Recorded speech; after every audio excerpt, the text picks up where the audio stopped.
What's going on, everyone? The Lakers and Anthony Davis are in quite a predicament, right? Anthony Davis, when he's healthy and playing at an elite level, he is arguably the best player on the planet. And the impact that he has with the Laker team on both sides of the ball is just, it can't be replicated. Not with the team that they currently have.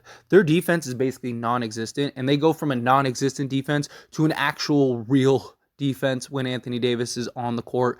And that is something that, again, the Lakers just really need desperately. And Anthony Davis doesn't have a clear return date. Now, we did get an update from Darvin Ham that, the injury isn't as bad, and that, the pain is going away, and that they're getting ready to ramp up his production to try to get him back on the court. And hopefully it's sooner rather than later, because the Lakers are kind of just trying to stay afloat until he returns. And then, whether a trade happens or not, we will see what ends up happening. But speaking on the trade front, many people want the Lakers to trade Anthony Davis. And the problem is that finding true value, finding real value, how many teams are going to go and trade for an Anthony Davis that may not return till, mid-January or later, right? And until the Lakers actually have a real solid answer for when Anthony Davis is going to return, he's able to pass physicals and stuff like that, they're very likely stuck in this position. Now, maybe in the offseason, they look at trying to move him and make some type of trade. That is always a possibility. Or they could look at a trade that maybe doesn't become available until the time that Anthony Davis would most likely return. And there's a lot of talk and a lot of just, speculations of the Lakers and the Suns potentially making a deal. Now, me personally, I'm not in the favor of the Lakers trading Anthony Davis. I just think you're not going to get fair value very likely. If you can find some great deal that makes sense, then sure, maybe you look at that, maybe you explore it. But it's hard to find that given Anthony Davis's injury history.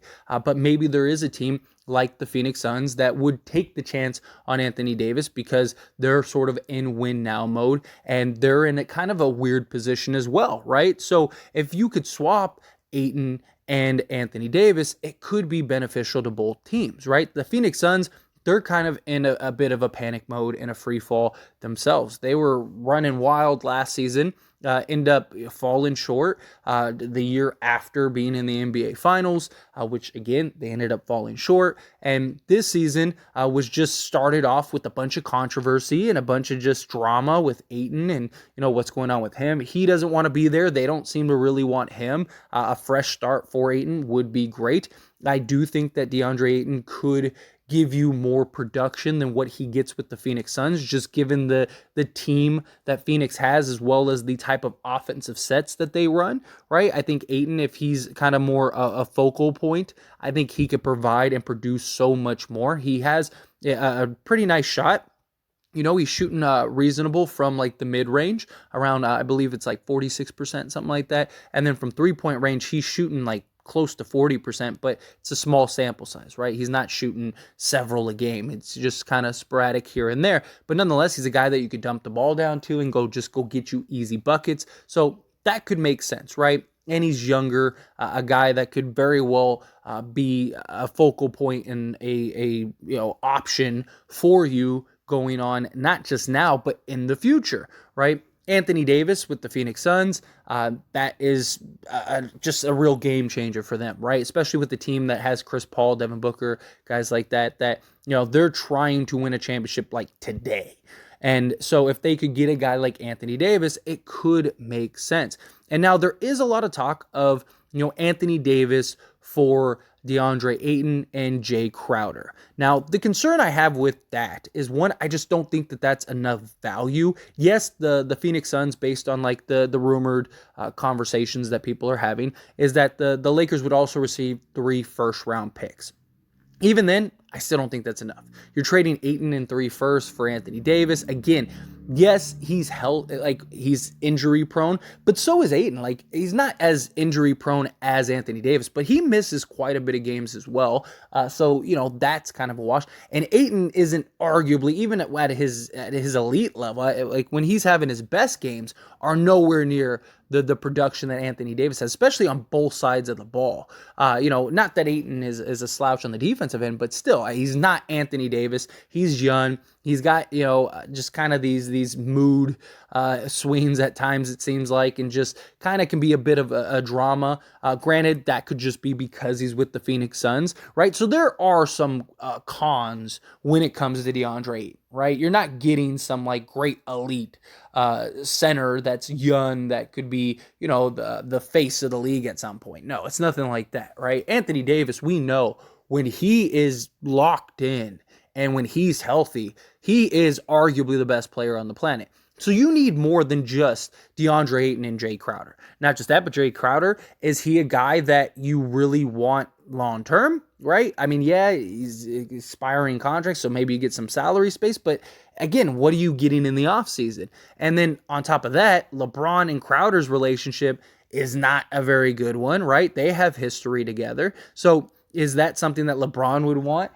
Because you're not signing Jay Crowder for the long haul where it's like, well, too bad, Jay Crowder's 23, we want him. Like, no, that's not what it is. Jay Crowder is up there in age. He's what, 32?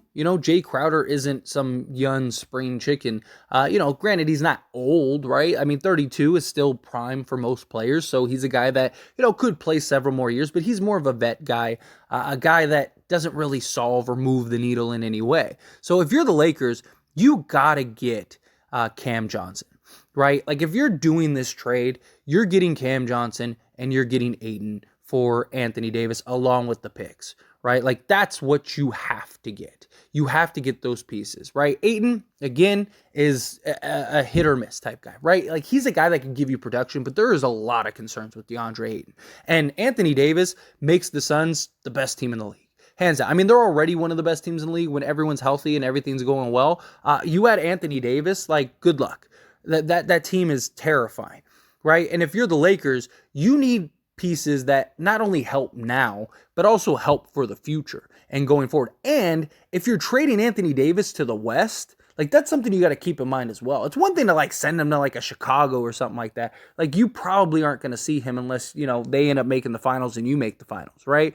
But if you're in the West, you're probably going to have to go through Phoenix in order to win a championship. So you need that justification. You need a deal that makes sense that you can't get anywhere else. And if you could get a young center and a young, 3-and-D, wing type player that can play both forward spots and can play both sides of the ball and has a lot of promise, that's a guy that you could get, right? And then you get the first round picks as well on top of that. If you want to work it out to where you get Crowder thrown in too, maybe give up a Kendrick Nunn or something to kind of make it work, and then get Crowder as well. So you get Crowder, you get Cam Johnson, and you get DeAndre Ayton. Sure, you go that route. I understand that. But you also need to look, because if you're getting rid of Anthony Davis, you need to look at the future as well. And yes, you'd have Ayton and essentially no salary once LeBron is done, but still, like, you still need the pieces and the foundation to build around. Now, if you could get a Cam Johnson, well, then there you go. Now you got Johnson and you got Ayton as your two sort of building blocks. You got Max Christie, who is a great young talent already.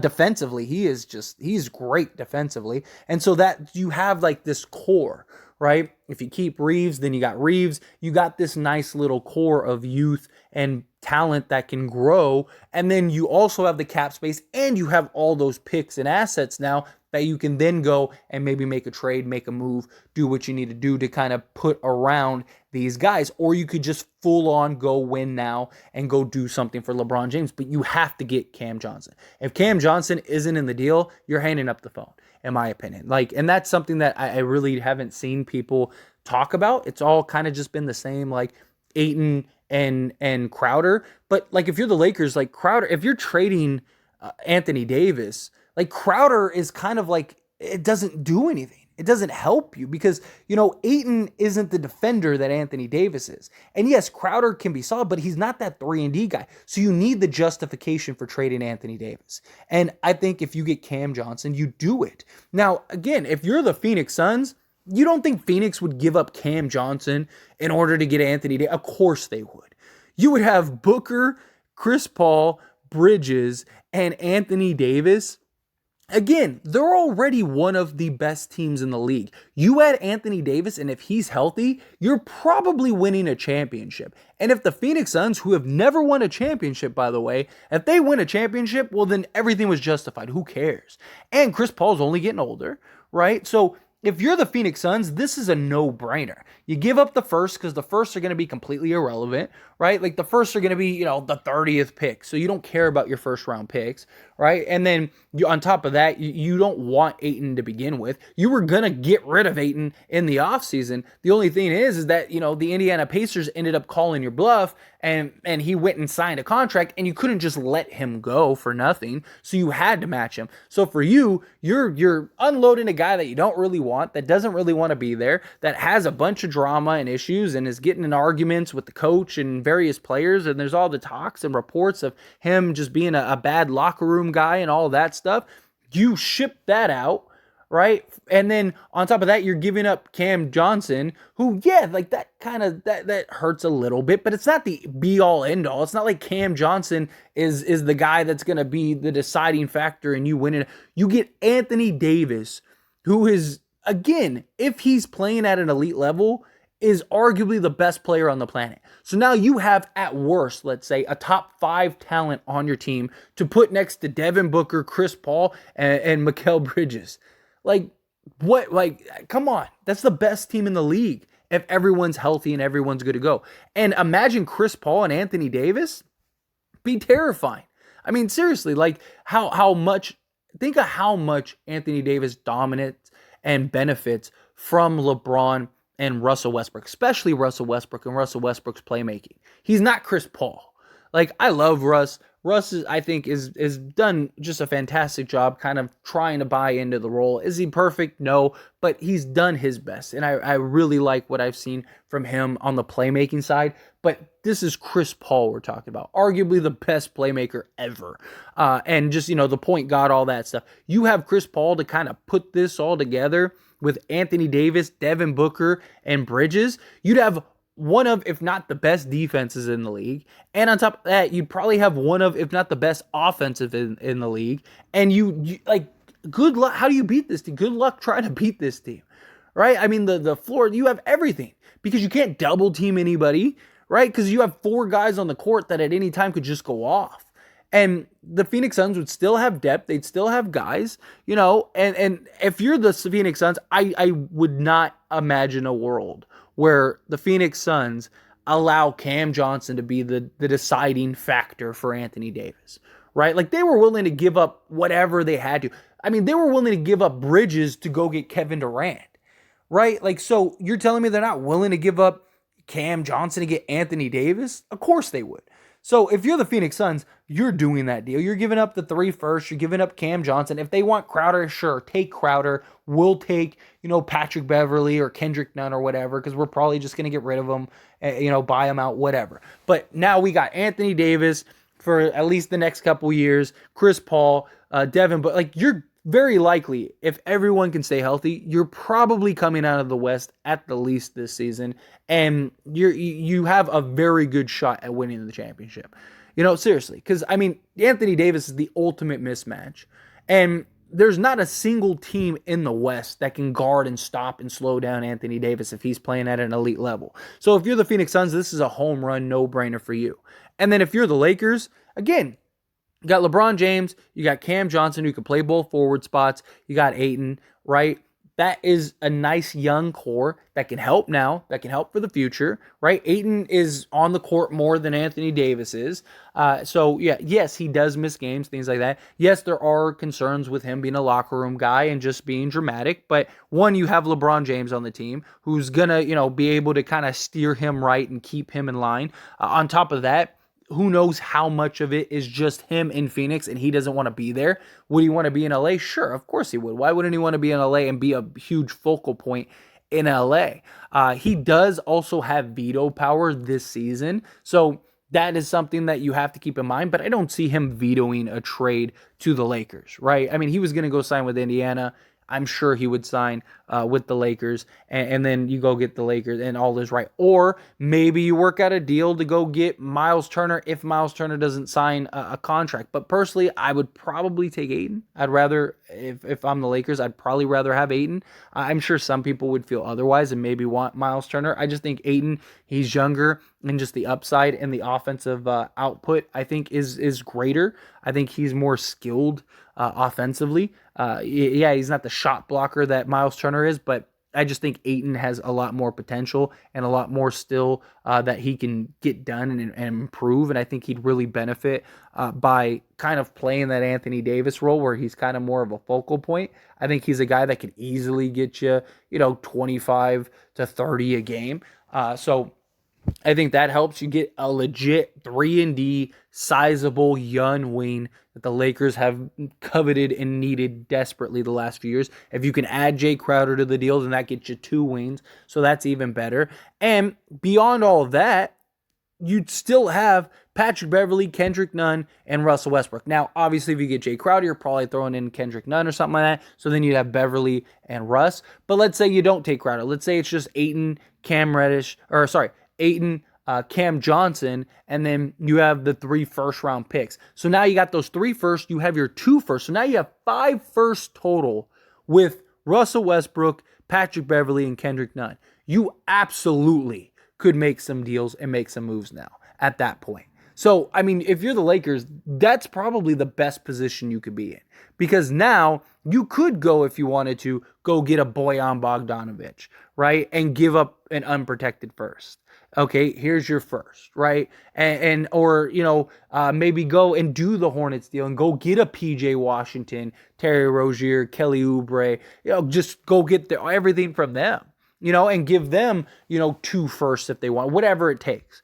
Imagine having a core of PJ Washington, Ayton, and Johnson as like your front court for the next 7 years. Like that's a really good front court, right? You got good size, you got shooting, you got you got a low post threat, you got everything, right? Like that is a great position for the Lakers to be in, and you'd still have LeBron James, Terry Rozier, and Gordon Hayward the next few years.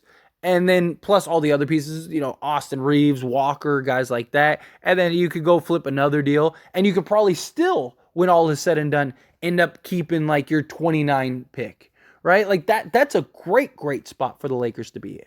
So I wouldn't be completely against a deal like that. I mean, in a perfect world, you'd get Bridges, but I don't think that the Phoenix Suns would trade Bridges. I just don't, it's one thing for them to want to trade him for, Kevin Durant, because Kevin Durant would be playing his position. So there you go. But in this scenario, you're getting a center, center power forward, however the Phoenix Suns want to operate him.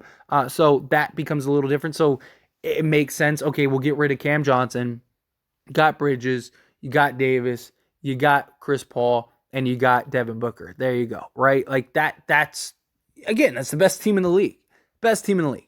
And then if you're the Lakers, you basically got a foundation for now. You got a team that's good enough to compete now, and also a team that is good enough to compete in the future. You got a great foundation, especially if you could do the Hornets deal or something like that. Like I said, if you could land PJ Washington, imagine for the next at least 2 years, if not longer, you have Terry Rozier, LeBron James, Kelly Oubre, Cam Johnson, PJ Washington, DeAndre Ayton, Austin Reeves, Walker. I mean, you're legit.